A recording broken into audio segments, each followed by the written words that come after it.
Boa noite. Sejam todos muito bem-vindos. Amém? Muito bem.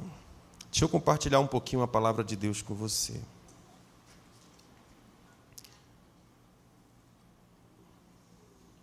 Domingo passado, nós ministramos aqui sobre o que é que você ganha em ser da TGF.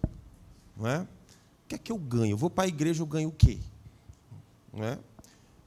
Tem algum benefício na minha vida? E aí nós ministramos sobre isso na semana passada, sobre o que é que você ganha, o que é que melhora na sua vida, né? Está aqui meu amigo que tem uma academia. Se você vai para a academia, você ganha o quê? Tora, não é não? Você fica toradão. O pessoal que está querendo te ver, mas fica de pé aí. Olha só a brincadeira. Aí são meus seguranças, qualquer coisa aí. É ele aí, viu? Então, você vai para a academia, fica o quê? Toradão, não é não? E aí eu vou para a igreja, acontece o quê? O que é que melhora? Eu fico torado em quê, né? Então, nós ministramos domingo passado sobre isso. O que é que você ganha quando você é fiel, quando você é fiel na igreja, né? Porque a Bíblia fala sobre que os plantados na casa do Senhor prosperam, florescem, né? E existe um detalhe interessante sobre ser plantado, porque ser plantado implica que você vai criar raízes, que você vai se aprofundar, que você não é superficial, que você não é raso, não é?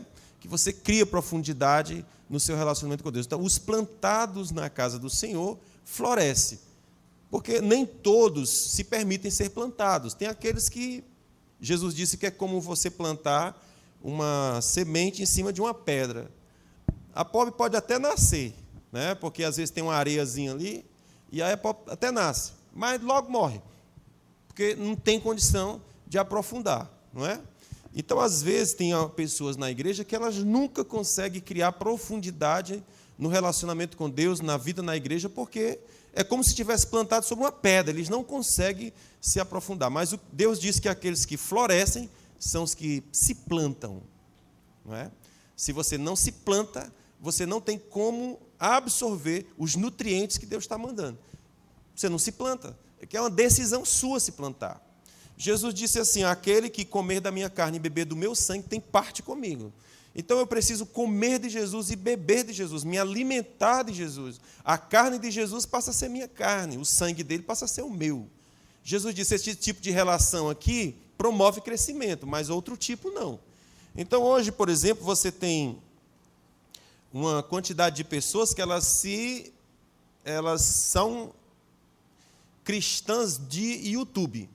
Elas congregam no YouTube. Não rola não, gente. Tem um monte de coisa que não dá para fazer pela internet. A internet é uma bênção, mas tem um monte de coisa que tem que ser presencial, que tem que ser físico, tem que ser tato, tem que ser toque, tem que ser olho no olho, pele na pele. Você compreende?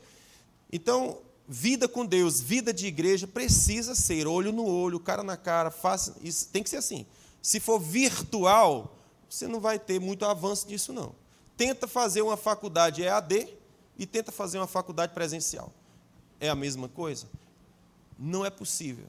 Porque o relacionamento que você tem com as pessoas te engrandece, te enriquece. A sabedoria de um passa para você, mas isso só acontece se for presencial. Se for você e a máquina, tudo que você absorver é aquilo que a máquina está passando ali. Você não tem contato com pessoas, só com aquilo. Amém? Então, aqueles que são plantados na casa do Senhor. Então, eu aconselho que você não seja crente de YouTube, crente de internet, crente de Hotmart, mas você seja crente de igreja, crente que senta no banco, crente que tem que se relacionar com os outros, tem que encarar a careta do outro, a catinga do outro. Não é? Relacionamentos, viver com pessoas. Amém, gente?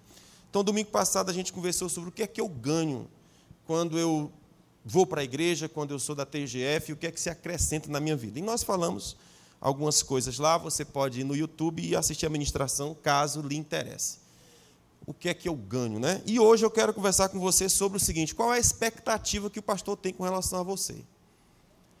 Se você congrega aqui, eu tenho algumas expectativas com relação a você. Quais são essas expectativas? O pastor tem alguma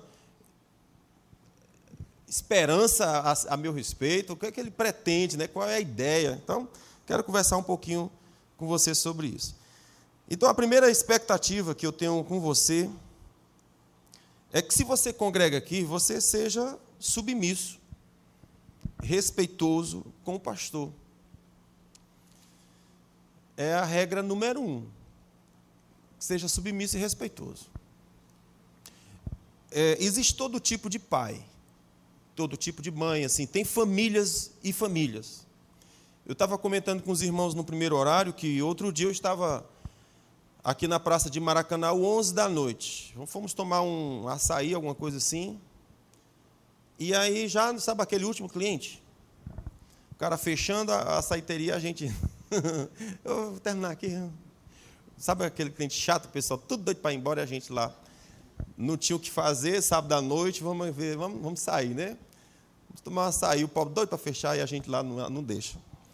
Quando, de repente, a gente percebe uma infestação de adolescente na praça. Muito adolescente, 14 anos, por aí. Uma.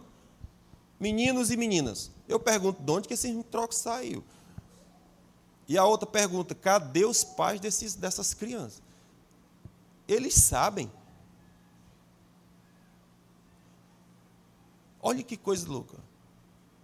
Os pais desses meninos e dessas meninas sabem onde é que eles estão, se importa onde eles estão, se interessa onde eles estão.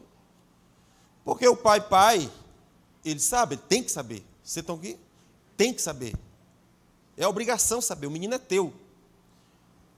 Então o menino está se metendo num monte de treco e cadê o pai que não se apresenta? Pois é, existem tipos de pastores, existe tipo de pastores. Eu não sou do tipo de pastor que os meninos vão para a praça de Maracanã, 11 da noite. Você compreende? Eu sou um tipo de pastor que eu quero saber onde é que você está.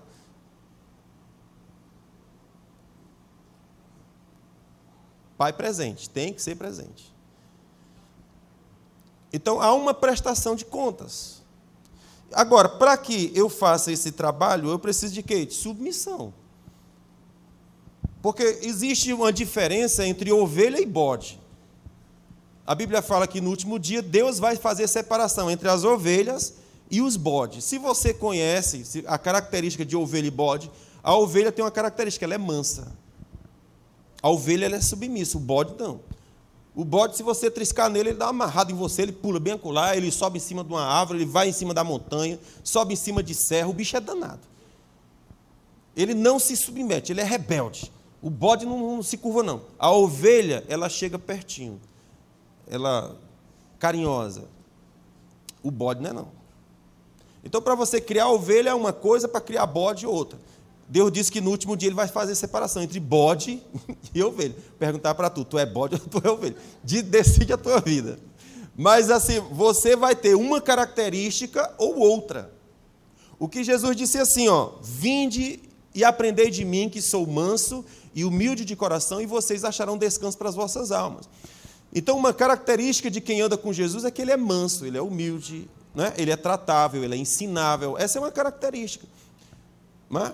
Então, para que eu exerça meu ministério pastoral, uma qualidade essencial é que essa pessoa seja, pelo menos, submissa.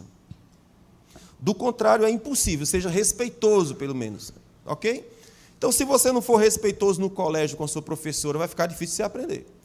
Se você não for respeitoso e submisso com relação à diretora, você vai ter problemas. Se você não for submisso e respeitoso no seu trabalho, você vai ser demitido. Então, existem ambientes, em cada ambiente tem suas regras, em cada ambiente tem seus líderes. Se você não se submete, vai ter problema. Ok, gente? Então, se você vai, por exemplo, para a academia do meu amigo aqui, e ele diz, eu quero que você faça esse treinamento dessa forma, o movimento certo é esse, e você faz do seu jeito, vai dar certo?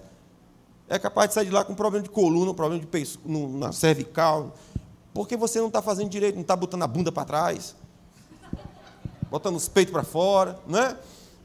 Não, faça do meu jeito, que eu sei do meu jeito. Pois vai, desgraça. Se lasca, né? Aí depois está ali todo troncho, não sabe o que é. Uma vez, eu achei tão maravilhoso. Eu estava todo esculhambado. Com relação à saúde, muita coisa errada. E aí eu comecei a ser acompanhado pela minha querida Ellen Miranda. E estávamos também numa academia, eu e minha esposa. Domingo que vem eu vou falar sobre saúde, ok? Nós vamos começar um projeto na igreja, mais na frente eu vou falar para vocês aqui, vocês vão entender. Mas lá estávamos nós, Ellen e Miranda nos acompanhando, depois academia. E aí, de manhã, a Ellen estava nos instruindo sobre alimentação, sobre o benefício, sobre isso, sobre aquilo, sobre alguns cuidados, não sei o quê. Quando é mais tarde, eu estou na academia, fazendo um movimento, de repente o instrutor aparece e diz, faz dessa forma. E eu comecei a fazer o movimento e percebi o movimento mais fácil, a musculatura mais trabalhada, mais exigida. E naquele instante me veio uma alegria tão grande, que eu disse, cara, como eu sou abençoado. Porque eu estou sendo ensinado. Tem professores me mostrando, me instruindo como fazer melhor. Um está me dizendo como comer bem, o outro está dizendo, faça assim dessa forma. E eu disse, olha que coisa perfeita. É você ter instrutores, professores te ensinando para que você se dê bem na vida, para que você flua melhor na vida. Veja, se não há submissão, você não recebe de ninguém, porque você se basta. É como um copo cheio, não tem como você botar nada se o copo já está cheio. A única forma de você receber algo novo é se você derrama o que você já tem para aprender algo novo. Então, para que isso aconteça, submissão, respeito. Entenderam quem é aquela pessoa na minha vida, a importância que ela tem na minha vida. Quando isso acontece, você derrama e Deus coloca coisa nova. Se não fizer, nada novo entra na vida, porque eu sou arrogante. Então, se vai começar algum projeto de Deus, algum processo de Deus na minha vida, eu preciso de quê? Submissão. Olha só o que diz a Bíblia, em Hebreus capítulo 13, versículo 17. Deixa eu ler aqui para você.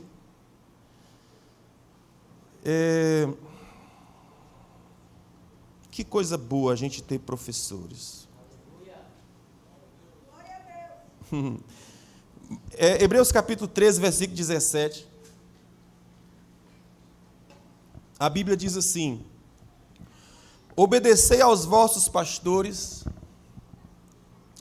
sede submissos para com eles, porque eles velam pelas vossas almas, como quem deve prestar contas, para que façam isso com alegria e não gemendo, porque isso não aproveita em nada a vocês. Estamos aqui? Então veja, o que o Senhor está dizendo? Obedece os vossos pastores.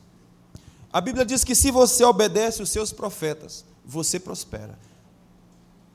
Então existem pessoas que foram colocadas por Deus para abençoar o seu povo. Mas por falta de submissão, eles são privados de receber do Senhor através daquela pessoa. Eu vou citar um exemplo para você. Jesus, uma vez, estava olhando para a cidade de Jerusalém, e ele disse assim: Jerusalém, Jerusalém, quantas vezes eu quis fazer contigo como a galinha faz com seus pintinhos, mas você não deixou.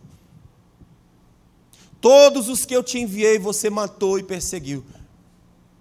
Agora não há mais o que fazer. Destruição virá sobre vocês, e não há quem vos salve.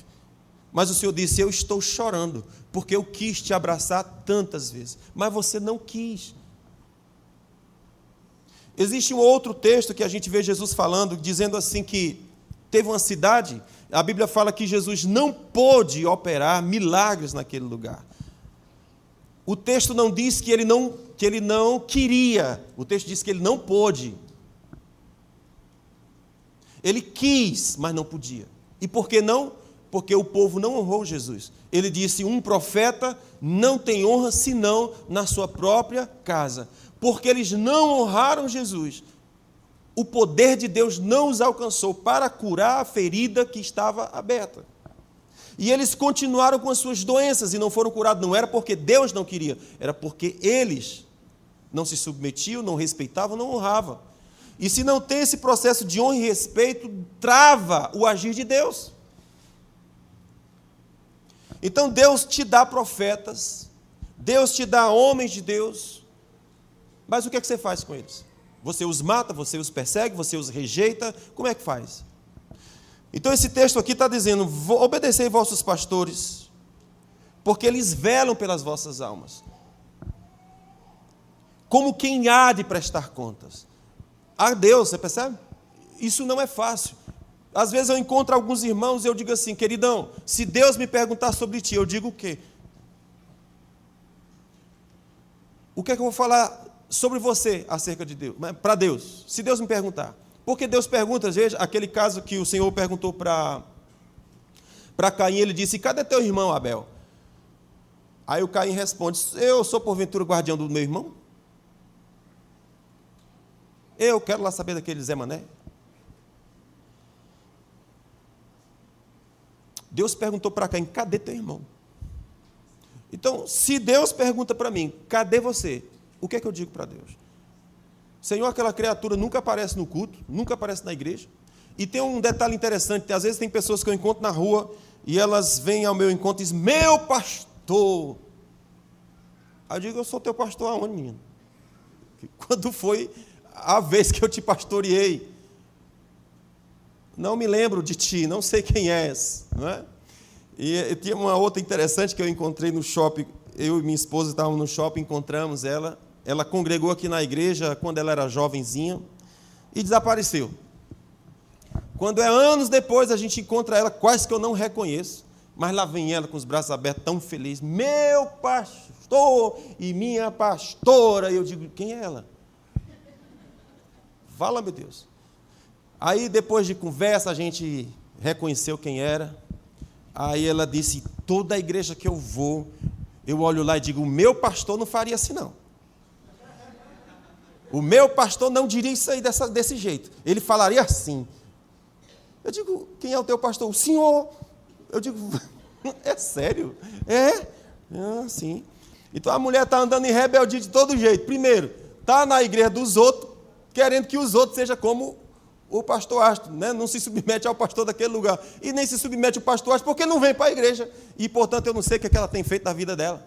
Se casou, se descasou, não sei nada. Então, se Deus chega e diz assim: como é que está a vida de fulano? Senhor, só se eu chamar a Interpol para saber, porque ela nunca que aparece no aprisco.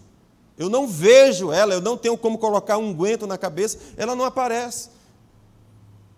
Nem sei onde que está, não tem telefone, não tem nada. A Bíblia diz não, o povo fala que pastor tem cheiro de ovelha, não é assim?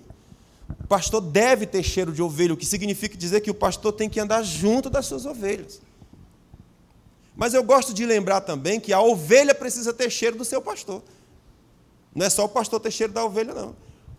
A ovelha precisa estar perto do seu pastor, de tal modo que ela capta o cheiro do seu pastor, ela capta o jeito do seu pastor, a forma do seu pastor, o pensamento do seu pastor, porque ela anda junto.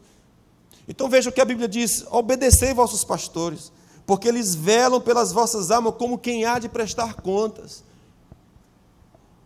Aí ele diz assim: para que eles façam esse trabalho com alegria e não gemendo. Porque é possível exercer o pastorado com alegria. Você encontra o irmão e o coração salta de alegria. Que bênção ver você, que coisa boa achar você, que bom isso. Mas tem outros que não, eles causam dor, causam sofrimento, causam tristeza. Porque a gente quer que você prospere, que você cresça, mas faz tudo errado. Faz tudo errado. Então, esse trabalho pastoral pode ser um trabalho com sofrimento, ou pode ser um trabalho com alegria.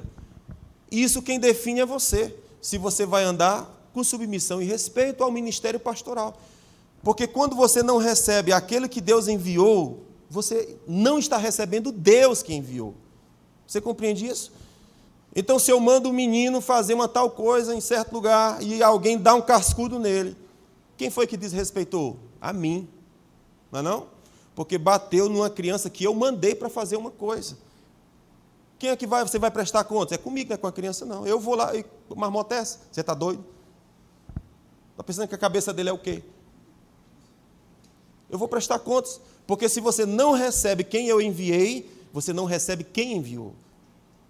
Então, se você desonra aquele que Deus levantou para ministrar as verdades eternas, você está desrespeitando a Deus.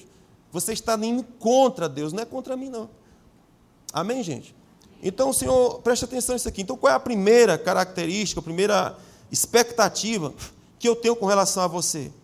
é que você seja submisso, respeitoso com relação ao seu pastor. Um outro texto, né? Uma outra expectativa que eu tenho a respeito de você. Está clara a primeira? Se não tiver respeito, se não tiver honra, não dá nem para a gente começar. Tranquilo? Não é possível. Só é possível haver um pastoreio se houver submissão e respeito. Se isso não existir, não tem como ter pastoreio. É a mesma coisa que acontece no casamento. Se não houver respeito e admiração, dentro do casamento não é possível construir uma família. Porque respeito é um pré-requisito básico. Sem aquilo, não dá para fazer nada. É igual a areia, cimento para fazer massa. Se não tiver areia, não dá para ter. Você vai pegar o cimento sem areia, precisa de 2 elementos. Então, qual é a outra expectativa que eu tenho com relação a você, se você congrega nessa igreja? Eu tenho a expectativa que você congregue. Se você congrega nessa igreja, qual é a minha expectativa? Que você congregue fielmente nos domingos e na célula de terça-feira. Então, se você congrega aqui, eu tenho essa expectativa de que você congregue todos os dias. Um pastor de ovelhas, ele precisa que o seu rebanho passe na sua frente, todo dia. Ao amanhecer o dia, o pastor tira as ovelhinhas, elas vão pastar, mas no final do dia ele coloca de volta no curral, tranca a porta, certo? Para que elas estejam protegidas durante a noite. Todos os dias ele está vendo a sua ovelhinha. Esse dia para nós é domingo e terça. É o dia do rebanho se congregar, é o dia do rebanho se reunir. É o dia da gente olhar se você foi machucado, se você foi ferido, se algum bicho atacou você, se tem algum sangramento. Agora, se chega no domingo, você não vem para a igreja e nem se dá o luxo de informar, cara, não vai dar. Hoje não. Eu estou ciente que você está bem. Agora o indivíduo desaparece um domingo, 2 domingos, 3 domingos, de morreu. E meu irmão faz um sinal de se fumar, aí para não saber que tu está vivo, já aconteceu alguma coisa. Porque eu tenho uma expectativa de que você, se você é da TGF, você congregue todo domingo. A gente tem que ter um slogan nosso que é: domingo é o dia da família estar na igreja. Estamos aqui? Domingo é o dia da família estar na igreja. O Senhor nos deu 6 dias para nós trabalharmos, para nós estudarmos, para nós produzirmos riqueza, para nós corrermos. Mas domingo é o dia do Senhor, macho. Domingo é o dia do Senhor. O que é que você estava fazendo domingo que não foi para a casa de Deus? Davi disse assim: olha, eu prefiro um dia no teu altar do que 1000 em outro qualquer, ainda que seja o melhor lugar da terra. Não há lugar melhor da terra senão na tua casa. Aí eu pergunto para você o seguinte: amanhã nós vamos morrer. E tem uma geração que vem antes da nossa. Que exemplo nós estamos dando para ele? Que tipo de igreja nós estamos deixando para a geração que vem depois de nós? Se não é importante para nós congregar, por que seria importante para ele? Não, meu filho, vá para a casa de Deus, porque a casa de Deus é importante, mas você não vai? Uma mãe liga para mim, os filhos estão entrando nas drogas, adolescente, uma pena. Uma criança de 13 anos de idade, já perdido nas drogas. A mãe liga: pastor, leva meu filho porque quero te ver. Eu digo: a senhora vai? Não, por quê? Não, é porque, se você não vai, por que você quer que seu filho vá? Se você quer que seu filho vá, você é a primeira a estar lá dizendo para ele: filho, isso é importante, segue o meu exemplo, faz o que eu faço, eu amo o Senhor, busco o Senhor, filho, sai dessa onda, tem melhor para nós, não entra nesse buraco, não tem volta onde tu está entrando, vamos buscar o Senhor. Ela é a primeira, ela modela, ela é exemplo.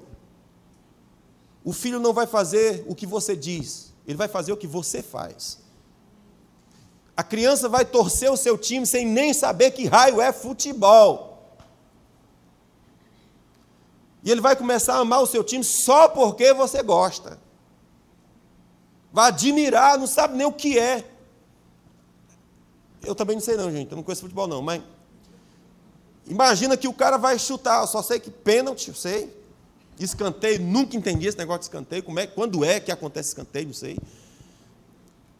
Agora imagine a criança, ela não sabe de nada, só vê aquele pessoal correndo atrás da bola e não sei o quê, e tem uma hora que a gente grita gol, e pá, ele está na... Por quê? Só porque é importante para o pai. O pai gosta, e ele passa a amar também, só porque ele ama. Se eu não amar as coisas de Deus, o seu filho também não vai. Quando você morrer, vai acontecer igual a geração de Josué. A Bíblia diz que depois que Josué morreu, não houve uma alma em Israel que buscasse o Senhor. Olha que tragédia. Todos se perderam. Todos. O que houve? Os pais não discipularam uma geração que iria temer o Senhor. Então, se hoje é sacrifício para nós estar todo domingo na igreja, se é sacrifício para nós, por que você acha que os seus filhos vão querer vir para a igreja? Não vão, não. Eles vão buscar outros ambientes. E nesses ambientes eles vão encontrar outras coisas, e dentro de pouco tempo a vida vai estar destruída, e você pergunta, perdi meu filho? Perdeu. A gente deveria ter um princípio, como a Maria Unília diz aqui, jamais o meu ventre vai gerar filhos para o inferno. Isso deveria ser um lema da nossa vida. Nenhum filho que saiu do meu ventre ou que saiu das minhas costas, como a Bíblia fala, nenhum eu vou perder para o inferno. Todos serão de Deus. Irmão, é meta. Eu tenho que ter isso como meta. Eu não perderei os meus filhos para o inferno. Meus filhos vão para o céu junto comigo. Eu e minha casa vamos servir o Senhor. Isso é uma decisão que eu tomei. E nós temos que tomar essa decisão jovem. Porque você vai casar, meu lindão, você vai construir sua família. E quando você construir sua família, já tem princípios estabelecidos forte ali. Eu e minha casa vamos servir o Senhor. Se eu vou namorar uma menina e ela não é de Deus, eu não quero, não serve para mim. Eu sei para onde eu vou, eu sei o que eu quero. Qualquer uma não serve. Seleção. Então eu preciso ter isso muito firme no meu coração, irmãos. Então, qual é a segunda expectativa que eu tenho acerca de você que congrega aqui? É que você congregue. É que você seja fiel no domingo à noite e na terça-feira na célula. É importante os dois? Sim, é importante os dois. Porque aqui na igreja você participa da congregação dos santos, você participa da congregação da igreja, do corpo, e lá na célula você vai ter um pequeno grupo que você vai criar laços, que você vai se relacionar, que você vai ter amigos para quem você pode ligar, você vai criar parcerias dentro da célula. É importante. Aqui na igreja você pode entrar, veja que quando a gente termina aqui, as pessoas gostam de ficar conversando. Nós terminamos um dia desse aqui um curso, uma aula, não sei se era um curso de casais, e a Marisa chegou, pastor, o que a gente faz? Já é 11 horas, o pessoal não quer ir embora. Eu digo, minha filha, começa a desligar os ar-condicionados. Manda aí que daqui a pouco, estão com calor, com o ar-condicionado ligado, imagine desligado. Então a gente chama isso de expulsa crente, né? Gradativamente, você vai dizer, alô, negrada, está na hora de pegar o beco, né? Já deu. Mas por quê? Porque os irmãos querem estar juntos, gente, é gostoso, é bom demais. Estar junto, conversando. Agora, se a gente não tem a célula, a gente vai criar esse tipo de vínculo? Não vai. Essa semana eu estava numa célula com a minha esposa, e a mãe de quê? A mãe do Joabe. Ela estava lá triste porque a célula multiplicou, e agora os irmãos iam ser divididos. Ela disse, mas meu Deus, eu acabei de chegar, eu acabei de fazer amigos, e agora vão dividir, vai uma turma para lá, uma turma para cá, será que eles vão cuidar de mim como estava cuidando? Eu disse, vai, minha amada, você vai continuar sendo amada e cuidada, seja você ficando aqui, sendo você indo para outra célula que foi multiplicada, porque o DNA é o mesmo, é um se importando com o outro, é um tolerando o outro, ajudando o outro, levantando, essa é a ideia. É a igreja em movimento, a igreja acontecendo. Então, quando você vê a congregação dos... Eles não querem ir embora, porque são meus amigos, eu gosto de estar com eles, é bênção. Então, eu preciso congregar nos dois ambientes? Claro que eu preciso, eu tenho que congregar nos dois ambientes. Então, eu tenho essa expectativa que você seja fiel no culto. Faltou o culto de domingo, eu quero que você se sinta nu. Está faltando alguma coisa, o que foi que houve? Tu não foi para a igreja, macho. e estou sentindo que está faltando alguma coisa. Isso tem que ser assim mesmo. Tem que sentir que está faltando. Porque está faltando. Então não pode ser normal a gente faltar ao culto e viver a vida como se nada tivesse acontecido. Irmãozinho, tu faltou à congregação. Está errado. Tem que ser princípio de vida. Eu tenho que ensinar algum comportamento, algum hábito saudável para os meus filhos. Eu tenho que ensinar. Estamos juntos? Então eu tenho essa expectativa. Qual é a outra expectativa que eu tenho com vocês? Eu tenho a expectativa que, se você congrega nessa igreja, que você construa uma família saudável. Eu tenho essa expectativa acerca de você. Ok? Que você construa uma família saudável. E isso vai começar desde o jovenzinho que chegou na igreja. Nós não vamos admitir aqui aquele jovenzinho pegador. Beija um, beija outra, fica com um. Ei, irmão safado, não. Não, você está no lugar errado. Nós cremos na família. Nós cremos em homem que vai amar uma mulher e respeitá-la. Nós não cremos em pegador, em garoto playboy. Nós cremos em homem que é construído à imagem de Cristo. E esse homem que é construído à imagem de Cristo, a Bíblia fala que ele morre pela sua mulher. Ele ama a sua mulher ao ponto de se doar por ela. Não é alguém que tira vantagem. Não é alguém que desfruta dela e não é responsável por ela. Não. Nós não cremos nisso. Então, nós não cremos nesse tipo de garoto. Eu casei com a minha esposa, minha primeira namorada. Quase única. Quase única namorada. Porque teve uma aí que se meteu no meio. Mas se não fosse essa que se meteu no meio, era a única mulher da minha vida. Não, e ela é a única mulher da vida. Mas, entendeu?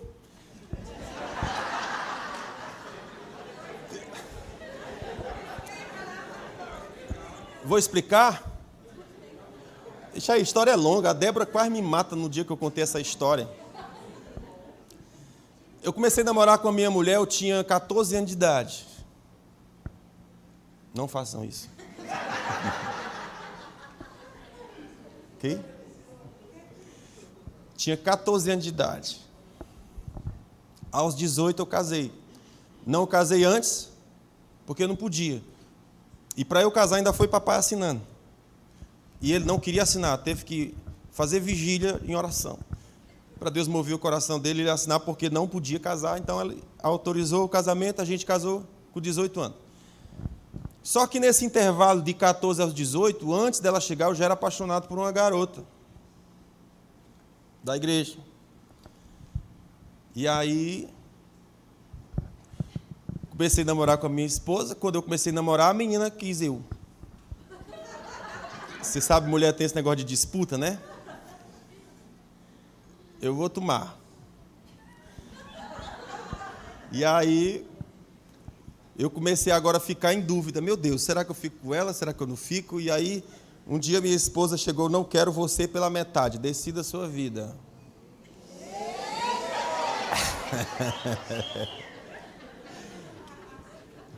Ou você vem completo, ou então sai fora.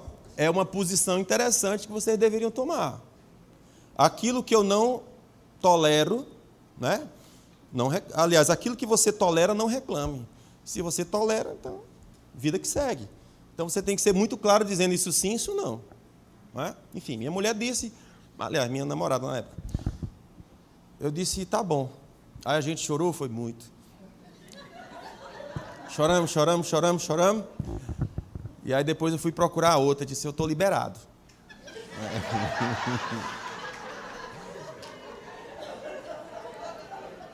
Começamos a namorar. Durou pouco tempo, aí eu quis voltar de novo para casa. Não deu certo não, depois eu conto os detalhes para vocês no curso de família. Aqui não é o local e a hora própria. Aí eu voltei para minha namorada e aí nunca mais nos separamos. Foi uma experiência importantíssima na minha construção, a experiência com essa namorada que eu tive. Porque eu aprendi com ela que, com essa menina, eu não podia ser quem eu era. Eu tinha que ser um personagem, porque essa menina era muito chique. E eu gosto de sentar no chão, não gosto de frescura, pego o frango com a mão, não gosto de... Não. A pizza, né? Pizza. Pega o pedaço, tem coisa mais gostosa que pegar o pedaço da pizza com a mão. Tem um cheiro bom demais. Mancho, pega o pedaço, se lambuza, né? Depois limpa e pronto, está tudo certo. Então, eu sou assim, ela não era, ela toda cheia. Eu digo, aí, para se ficar com ela, eu tinha que ser elegante, eu tinha que ser chique. Isso aqui. Eu digo, não, isso dá para mim não. Já com a minha namorada, eu podia ser, a Marta, eu poderia ser quem eu sou, do jeito que eu sou, franco, aberto. É a mulher da minha vida. Eita Deus!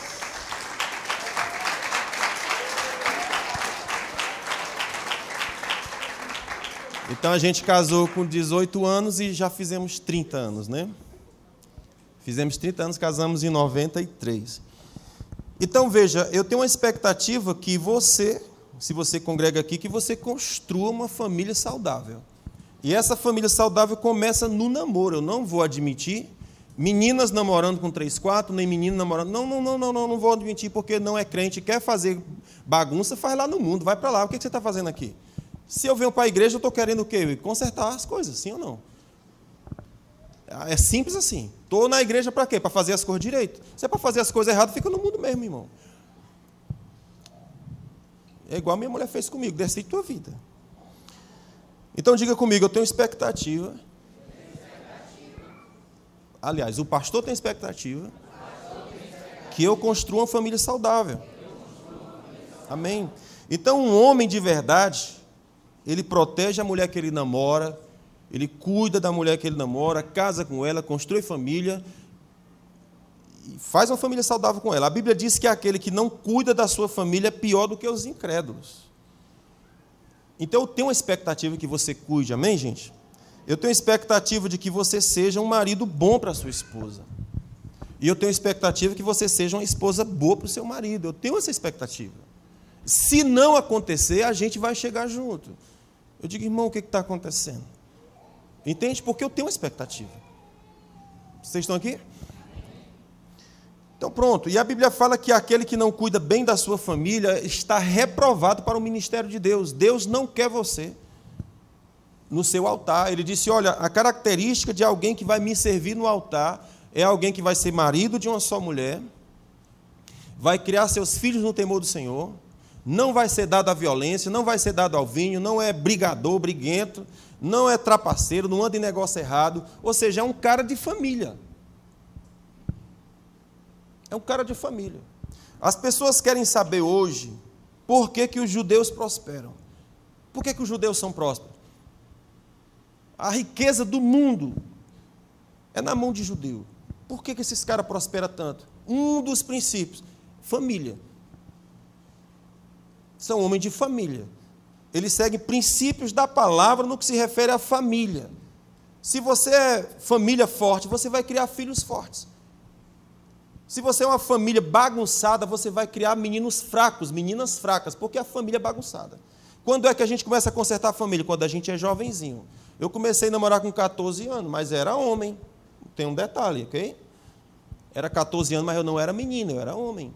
Fui criado na roça, no mato, então eu já nasci carregando balde d'água na cabeça. É um bocado diferente dos nossos meninos hoje, que é tudo aqui no negocinho. Não, eu era carregando lata. Era derrubando lenha, buscando cavalo, sendo arrastado pelo cavalo dentro do mato, essas coisas. Coisa besta. Sendo afogado dos açudes, essas coisas que acontecem. Então você acaba criando uma estrutura diferente, certo? Então tem 14 anos, mas o comportamento e a cabeça é um pouquinho mais avançado do que um garoto de 14 anos, ok, gente? Então, às vezes não dá para comparar as duas coisas, porque o menino de 14 é um menino. Mas há um tempo atrás, um menino de 14 anos sustentava uma família. Hoje é tudo bebezão. Mamãe, me dá meu café, meu Nescau. Já vou, meu amor. Se fosse no tempo de mamãe, que é todinho, é. Ah, meu Deus do céu. Gente do céu, é diferente, meus amados. Está claro, gente? Então eu tenho expectativa que você construa uma família saudável. Então, se você é homem dessa igreja, eu tenho uma expectativa acerca de você. Uma outra expectativa que eu tenho, se você congrega aqui, é que você tenha tempo sozinho com Deus. Fale comigo, TSD. Tempo sozinho com Deus. Então, se você congrega na TGF, o que é que o pastor espera que você faça? Que todos os dias você separe um tempo para estar com Deus. Você vai separar um tempo para estar com a palavra e em oração. E quando você vai para a palavra, o que é que você está pedindo? Você está dizendo, Senhor, fala comigo. Eu quero ouvir Deus falar comigo. Tempo sozinho com Deus. TSD. Então isso é para fazer o quê? Todos os dias. Quanto tempo precisa ser o meu TSD? No mínimo 1 hora. Você separa 1 hora para estar sozinho com Deus. Não consigo 1 hora. Comece com 20 minutos. Depois vá para 30, depois para 40 e vá para 1 hora. Por que o tempo é importante? Tempo é importante. Se você vai para o colégio, a aula do professor é 50 minutos. Não é menos. É 50 minutos.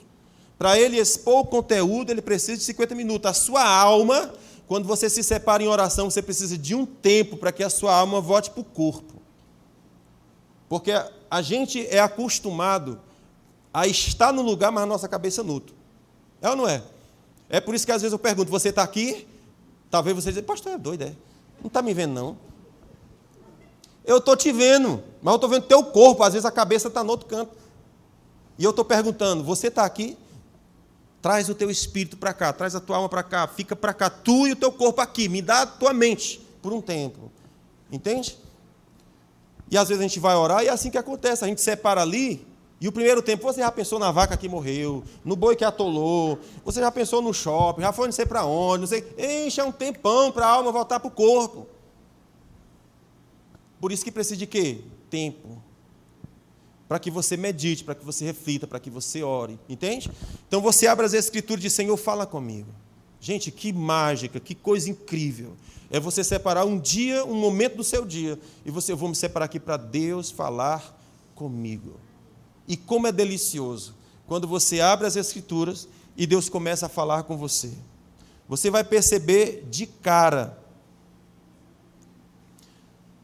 Você vai perceber de cara o seu coração queimando e Deus ministrando ao seu espírito. Não tem coisa melhor, gente. Um tempo que Deus vai ministrar a você. Então a gente tem falado que a oração, ela é um momento que você separa, não é para dizer a Deus o que você quer. É para você se aquietar para Deus dizer o que Ele quer. Ok? Então, muda esse paradigma. O que é a oração? A oração é a gente levar uma lista e dizer para Deus, eu quero isso. Não. Não. Jesus disse, quando você for orar, não seja repetitivo. Porque o seu Pai sabe o que você precisa antes de você abrir a boca. Então, a oração não é para dizer a Deus o que a gente precisa. É para você calar a boca e Deus dizer o que Ele quer. E aí, como o Oswaldo disse, como é que é o texto lá que você leu, Oswaldo? Guarda os meus mandamentos?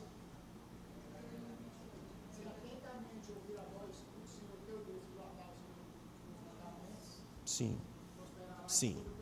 Pronto. Se atentamente ouvires a voz do Senhor teu Deus, prosperará em todos os teus caminhos. Olha que fantástico. Se atentamente. Como é que você escuta atentamente? Você compreende? Assim, ó. Você está com corpo, alma e espírito presente, dizendo, fala que eu te escuto. Não é? Como dizia o Samuel lá no livro de 1 Samuel, Deus falando com Samuel de noite, dizendo, Samuel, ele se levantava e ia falar com o sacerdote, fala meu Senhor, não estou te chamando não, menino.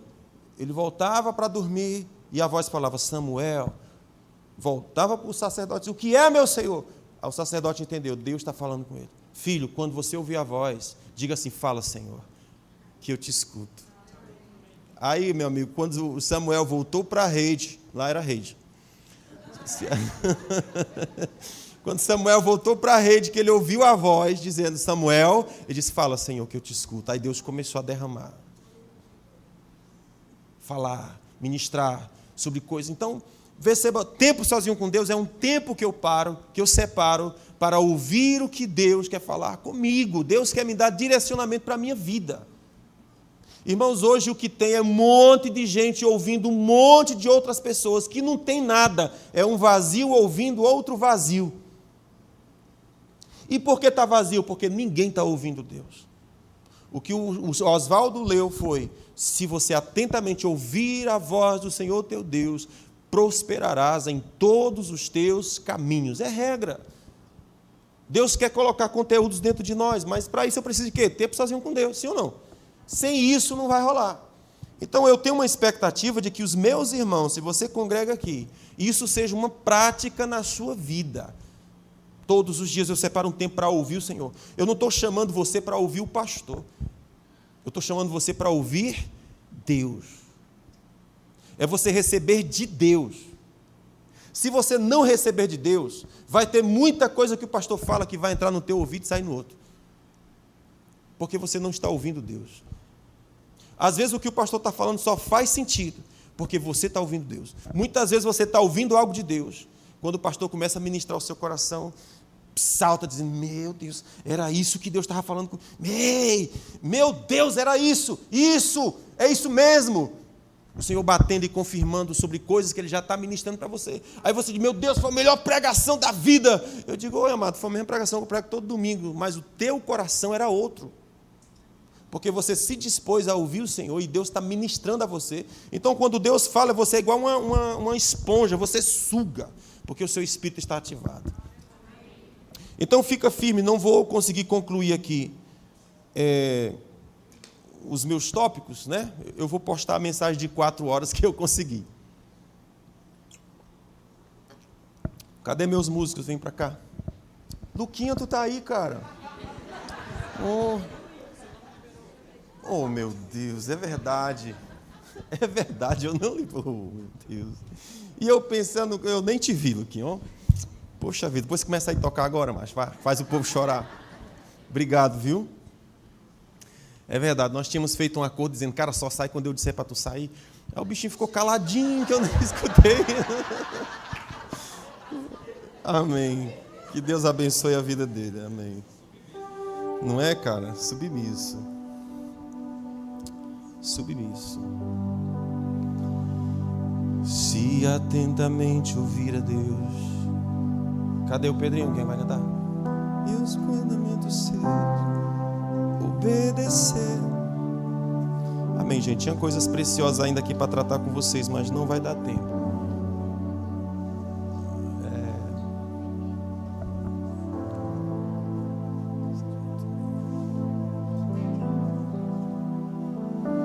Aleluia. Glória a Deus.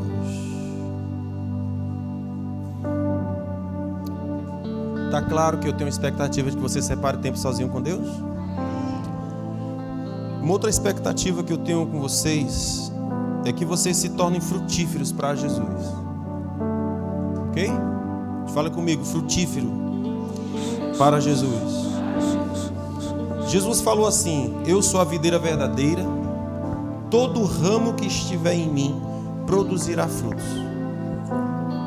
Certo? O que eu quero dizer? É que eu tenho uma expectativa de que você se torne frutífero em Cristo Jesus. Significa dizer que se você faz parte desse corpo aqui, você tem que achar alguma coisa para você ser útil ali. Alguma coisa. Se você pegar um motor de um carro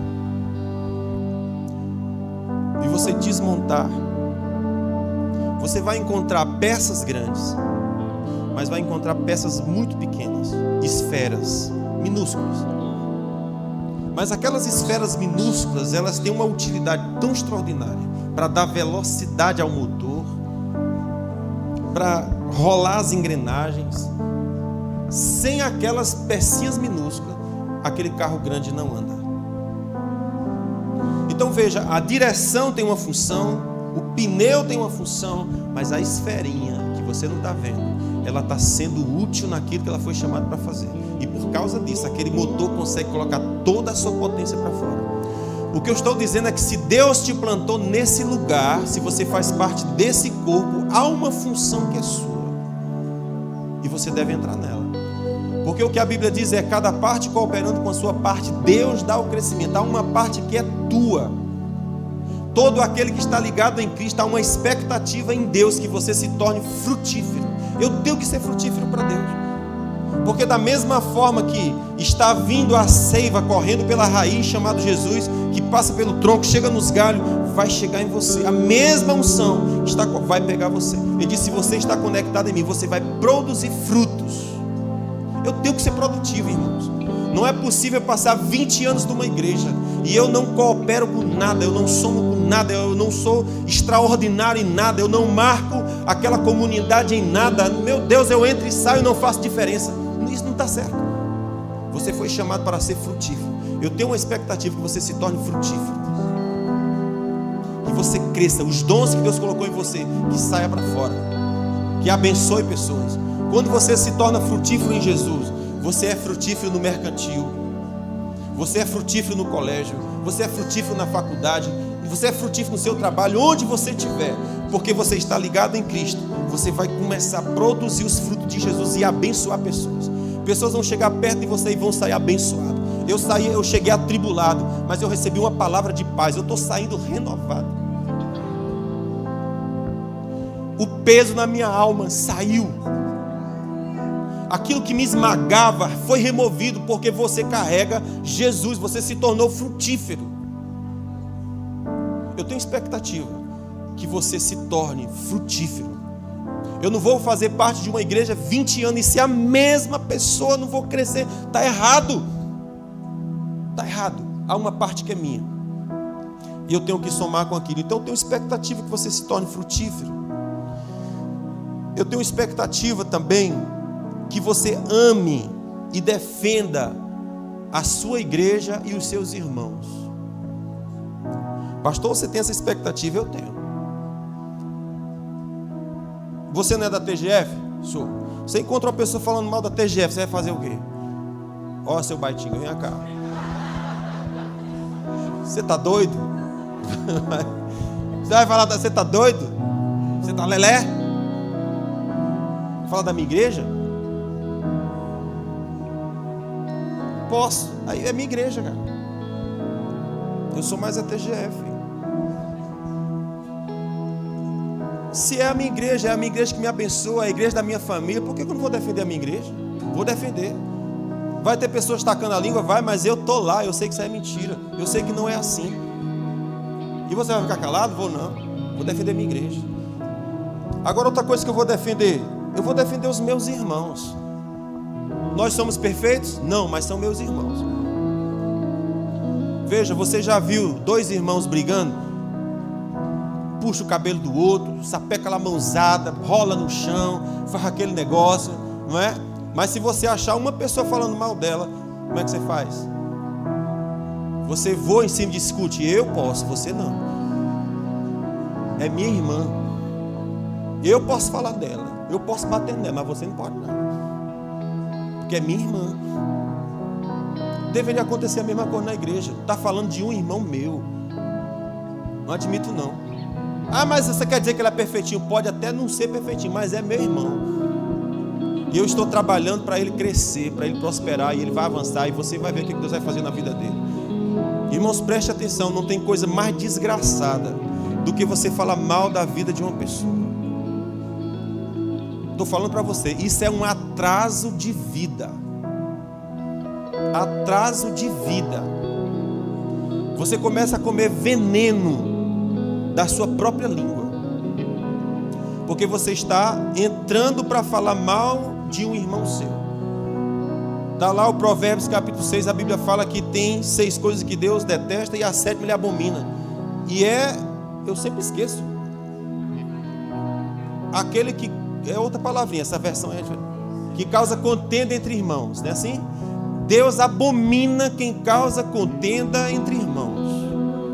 Ou seja, qual é a expectativa de Deus? Que você reconcilie. Não é que você cause contenda. Porque se você causar contenda, o Senhor disse, eu abomino isso. A Bíblia diz, você que é espiritual, seja suporte para o que é mais fraco. Por exemplo, imagina que você tem irmãos. Qual a expectativa que a mãe tem sobre o mais velho? Não é que ele ajude a cuidar dos mais novos? Fecha a porta para que ele não saia. Vai buscar teu irmão. Tira não sei o quê. Não é assim? É assim. O irmãozinho mais velho vai cuidar do mais novo. A expectativa é essa. Então, se você é o irmãozinho mais velho espiritual, qual é a expectativa? Que você cuide daquele que é mais fraco que você. Mas qual é a ideia? Ele vai crescer para também cuidar do outro irmão. Ó, o que Deus está fazendo? Promovendo o crescimento. Agora, se a gente começa a falar uns dos outros, o nome disso é fofoca, é maledicência. Isso é cão puro.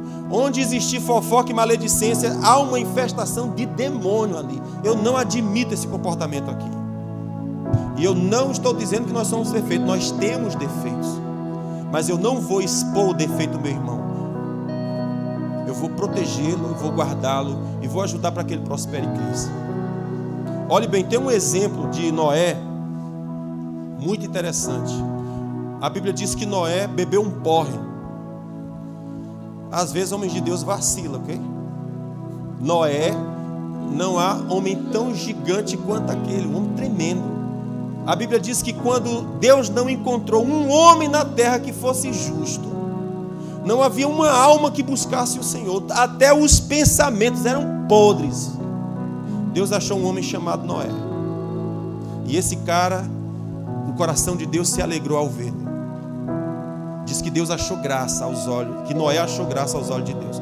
Mas esse Noé, uma vez na vida dele, ele fez uma plantação e depois foi comemorar a plantação de uva que fez e encheu a cara. Quando os filhos chegaram, lá estava ele deitado na tenda, as pernas abertas, nuzão.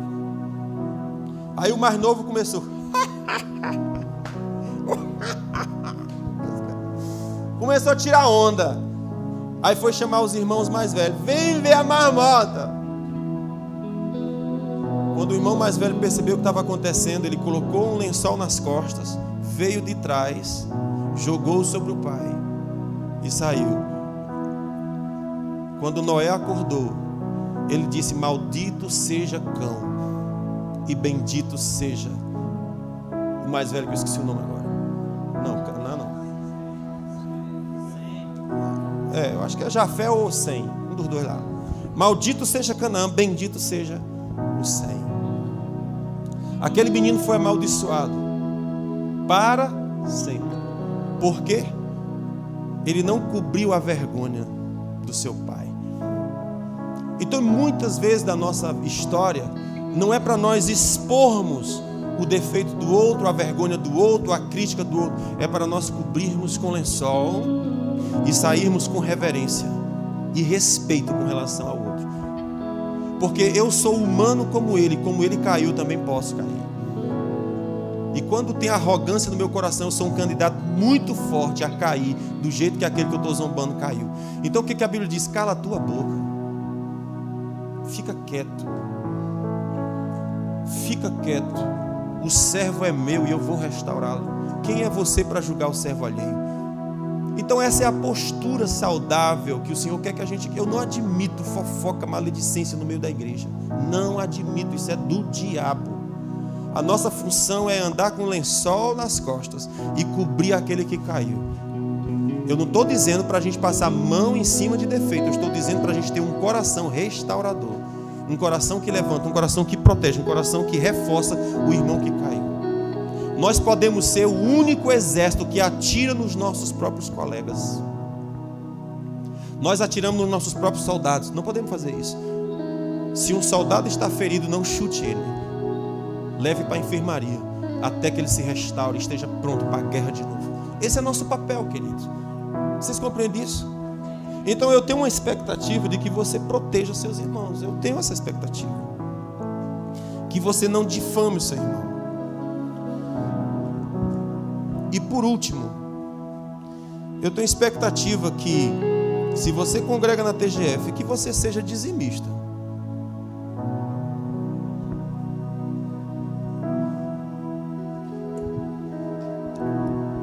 Eu tenho expectativa que você se torne mantenedor da casa de Deus. E que você faça isso com alegria, não com pesar. Ok? Estou falando que eu tenho expectativa. Você pode congregar aqui 20 anos e nunca colocar um centavo na oferta. Pode. Não vou dizer nada com você. Agora o que eu sei? É que existem princípios espirituais que são ativados quando você oferta. São ativados. Eu posso criar minha riqueza com Deus, ou eu posso criar minha riqueza sem Deus. Deus pode ser meu parceiro ou não. É uma escolha que eu faço. Amém? Então, se Deus faz o seu povo prosperar, qual é a ideia? É que a obra de Deus também prospere. O Senhor diz no livro de Ageu: vocês fazem para si casas enormes, maravilhosas, enquanto a minha casa está em ruínas. Isso é certo? O Senhor pergunta para o seu povo: o que é que significa dizer, vocês investem em tudo, colocam o dinheiro de vocês em tudo, menos na obra? Como assim? Vocês estão doidos? A gente vê a história do Elias. O Senhor chamou Elias e disse: eu quero que você vá para a casa da viúva. Quando ele chega na casa da viúva, a mulher estava juntando os gravetos, ia fazer a última refeição com o seu filho e depois morrer, porque havia fome na terra e eles não tinham mais de onde tirar sustento. Deus mandou o profeta para aquela viúva. Quando ele chega na casa da viúva, olha só o que o profeta diz: mulher, faça primeiro um bolo para mim. Pô, brincadeira, mano. Uma viúva vai fazer a última refeição com seu filho. Você está fazer um bolo para você? Não, faça um bolo para mim. Depois que você fizer um bolo para mim, não faltará azeite na sua botija e nem faltará farinha na sua panela. A mulher correu, preparou um bolo para o profeta e disse: agora pode mandar buscar balde nas vizinhas, porque o Senhor vai começar a abrir portas aqui. Você pode criar a sua riqueza com Deus, a sua riqueza sem Deus. Mas existe algo que acontece quando você oferta, quando você dizima, que destrava, que está fora do seu controle. Está fora do seu controle. É Deus entrando e abrindo portas que ninguém abriria. Eu estava conversando aqui no primeiro horário com os irmãos, falando sobre o Davi, que abriu a loja dele agora. E ele estava compartilhando comigo: tio, eu estava fazendo um orçamento. Ele citou vários exemplos. Eu estava fazendo um orçamento, o cara cobrando, era 7 contos. Eu estava na loja, por acaso, alguém passou e disse: você vai fazer essa fachada? Vou. Quanto que você faz? O cara fez por menos da metade do preço. Veja, ele não foi buscar não, o cara foi atrás. O orçamento era para... Ele fez a metade, menos que a metade. Eu tenho a minha sobrinha Carla, a gente vai para o shopping com ela, ela consegue encontrar peça. Que eu digo: como foi que essa minha achou isso? Ela diz: eu quero comprar esse blazer aqui, está 300 conto. Não tenho coragem não. Ela volta. Quando é um certo dia, está passando no shopping, 180, 120. Agora eu compro. É assim o tempo todo, o tempo todo, o tempo todo. Ela acha, ela encontra. É incrível, incrível. E assim aconteceu com o meu sobrinho tal. O que eu estou falando é que o favor de Deus abre portas que não é você que abre. O Senhor de Deus abre conexões que não é você que abre. Então existe uma riqueza que você constrói sozinho, existe uma riqueza que você constrói com Deus. Por favor, mulher, faça um bolo para mim. E não vai faltar óleo na tua botija e nem farinha na tua panela. Isso é coisa entre você e Deus. Você ativa ao fazê-lo. Então eu tenho expectativa que você seja dizimista, ofertante, que você se torne alguém que coopera com a obra de Deus, mas eu não quero que você faça isso forçado, constrangido. Precisa haver revelação de Deus para você fazer. Porque o que a Bíblia diz é: Deus abençoa aquele que dá com alegria, não é com constrangimento. Então, se o meu coração não se alegra, veja, quando Moisés foi construir um templo para Deus, um tabernáculo para Deus, o Senhor disse: mande o povo trazer ouro, prata, traga aí. E o povo começou a trazer com tanta violência. que o Moisés diz, já tá bom, já encheu aqui, tem muito. A pessoa, um negócio que Deus moveu o coração do povo de tal forma que o cara tem que dizer, para. Você entendeu? Para. Porque o Senhor disse, traga conforme o seu coração se moveu. E a galera começou a trazer, o coração se movendo para fazer. Então, se o coração não se move, eu preciso ser liberto nisso. É uma libertação que precisa acontecer no meu coração acerca disso. Veja só, quantos de vocês já entregaram a vida a Jesus? Só 1, 2, 3, né? Amém. Então, deixa eu perguntar para você, a sua vida vale quanto? Alguém perde um dedo e vai fazer um implante do dedo, é uma fortuna. Vai fazer um implante de dente, perdeu um dente, faz um implante. Caro, né? Quanto é que você vale? Bem, não dá para quantificar quanto é que você vale, mas é muito. Ora, você se deu a Jesus, dei. Mas o dinheiro não. Então, na verdade, o dinheiro é mais do que a sua vida, porque você dá a sua vida, mas não dá seu dinheiro, sabe? A minha vida eu dou para Jesus, o dinheiro não. Então, em algum momento, eu tenho um conflito dentro de mim com relação a essa questão de dinheiro, ok? Então, na hora que o meu coração se move, a Bíblia fala, se move, há uma liberalidade dentro para doar. Você doa.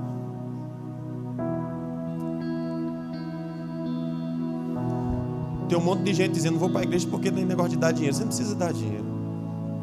Se Deus não te move, fica na tua. Amém? Mas às vezes eu fico pensando o seguinte, se o meu coração não me move, eu vou mover meu coração. Porque tem vezes que eu fico pensando assim, rapaz, qual foi a última vez que eu dei alguma coisa para alguém? E eu começo a perceber, rapaz, faz um monte de tempo. E eu estou bem com isso. Isso não é certo. Porque um rio que não doa, ele vira morte. O rio só é rio, porque o tempo todo ele está renovando as suas águas. O açude não, ele enche e fica lá. Mas ele começa a criar lodo.